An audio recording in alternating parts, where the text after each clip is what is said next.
राजस्थान के साबिक वज़ीर आला से जुड़ी बड़ी खबर आपको बता दें। राजस्थान के साबिक वज़ीर आला अशोक गहलोत की कोरोना वायरस से मुतासर होने की तस्दीक हुई है। अशोक गहलोत ने कहा है कि वो पिछले कुछ दिनों से बुखार में मुब्तला थे और जुमे को डॉक्टरों की सलाह पर कराई गई जांच में कोरोना वायरस से मुतासर होने की तस्दीक हुई है। गहलोत ने सोशल मीडिया प्लेटफॉर्म एक्स पर पोस्ट किया है कि पिछले कुछ दिनों से बुखार होने के सबब आज डॉक्टर की सलाह पर जांच करवाई है, जिसमें कोविड और स्वाइन फ्लू की तस्दीक हुई है। इस वजह से अगले 7 दिन तक मुलाकात नहीं कर सकूंगा।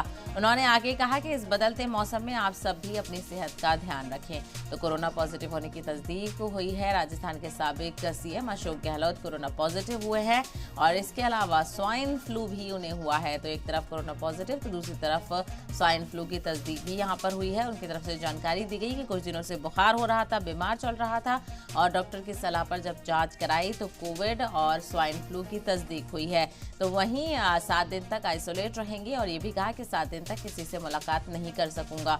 वहीं इस बदलते मौसम में उन्होंने ये भी सलाह दी है कि आप अपना ध्यान रखें। तो ऐसे बदलते मौसम को लेकर एहतियात बरतें, अपनी सेहत का ख्याल रखें, बुखार होने पर जांच भी कराएं। तो राजस्थान के साबिक CM Ashok Gehlot corona positive और स्वाइन फ्लू की उनको तस्दीक हुई है। डॉक्टर से सलाह लेने के बाद, जांच कराने के बाद इसकी तस्दीक हुई। उन्होंने जानकारी दी कि कई दिन से बुखार आ रहा था, बुखार आने की वजह से उन्होंने जब जांच कराई तो कोविड और स्वाइन फ्लू की तस्दीक हुई है। इस वजह से अगले 7 दिन तक किसी से मुलाकात नहीं कर सकेंगे और उन्होंने ये भी कहा है कि इस बदलते मौसम में आप सब भी अपनी सेहत का ख्याल रखें।